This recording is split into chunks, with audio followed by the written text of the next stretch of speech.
Tide Talk, sponsored by the Wachovia Foundation.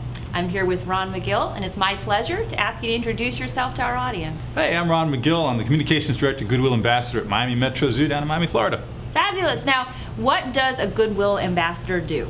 Well, basically what I do is I'm kind of like the face of the zoo. I go out, I do a lot of the programs out in the public to social civic organizations. I do a lot of the programs. I make a lot of appearances on different programs, such as, I'm the animal expert for the CBS Early Show. I do a lot of the animal commentary for MSNBC.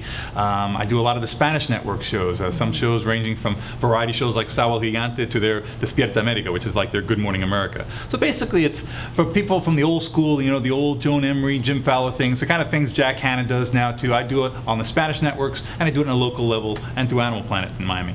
Excellent. Now, when you go into these programs, you frequently bring animals, is that correct? What are some of your favorite animals that you like to take for these presentations? Well, I don't know if I have a favorite animal. There's certainly animals that make a greater impact. We have a king cheetah that I brought in from South Africa when he was 6 months old. And he's one of only 5 in the country, one of less than 50 in the world. And when you bring him into a classroom, those kids listen. You walk in with a cheetah, because people have this misconception that, oh my gosh, it's a spotted cat, it's a man-eater.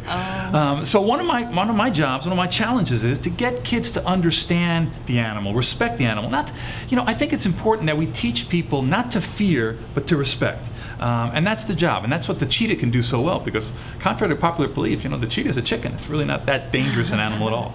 Well, that's great to hear. I didn't know that as well. One thing that you talked to me about previously was the Harpy Eagle, and you're very passionate about the Harpy Eagle. And I don't think a lot of people really know that much about that animal. Can you share a little bit with our audience about what Harpy Eagles are and what you find interesting about them? Well, birds of prey as a whole for me are just a fantastic group of animals. And the Harpy Eagle is really the most powerful bird of prey in the Western Hemisphere. When people take in consideration, you're probably familiar with the bald eagle. A female bald eagle is about 9 pounds. A female Harpy Eagle is about 20 pounds. And a Harpy Eagle's talons are bigger than my hands, and I have pretty big hands.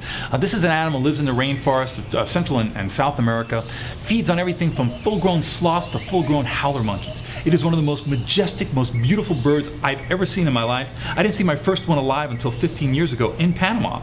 And to make a long story short, I worked with the Panamanian government to actually build a Harpy Eagle Center in Panama. We worked with the Congress in Panama and got Panama to designate the Harpy Eagle the national bird of their republic. There's a beautiful center there now that our zoo worked hard to raise the money for, design and build. And now we've got Harpy Eagles at Metro Zoo, and we just had a chick born there. We're only the second zoo in all of North America outside of the San Diego Zoo to hatch these animals in captivity. And for me it was special because in zoos, and I'm sure it's the same in aquariums, you don't want to have an animal just as a display. Right. You want to have an animal because you have done something for that animal. And for me it came full circle in the sense that we had raised hundreds of thousands of dollars to protect Harpy Eagles in the wild. We built a center in the country where it was naturally found. Then we got a pair of Harpy Eagles at Metro Zoo as ambassadors for those birds, got to hatch one, and to me it was like, something up above telling us, this is your reward for working hard for the conservation of these birds. Just a fantastic, fantastic animal. Probably my most favorite animal on earth. Oh, good. Well, obviously you really enjoy the Harpy Eagle, and I'm listening to you talk and I'm thinking there's a lot of people watching this who want to do what you do. So my question to you is, if there's a young person out there, or maybe someone who wants to give up everything they're doing and change careers, how can they be either an animal ambassador, or what are some things that you might suggest for someone who loves animals and wants to do something with that passion? The key word is passion. You've got to have passion. I think one of the biggest advantages I've had in my career, and I think working in an aquarium, you're probably familiar with this in a lot of ways too. People who love to really work with animals, a lot of time really love to work with animals because they're not too comfortable working with people.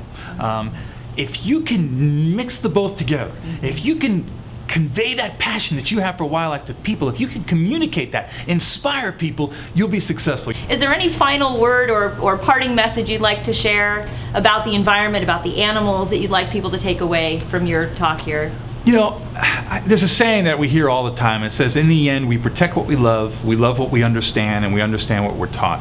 Places like the Florida Aquarium, places like the AZA zoos around the country and aquariums, these are fountains of knowledge that hopefully can inspire you to understand how important our natural resources are, our wildlife is.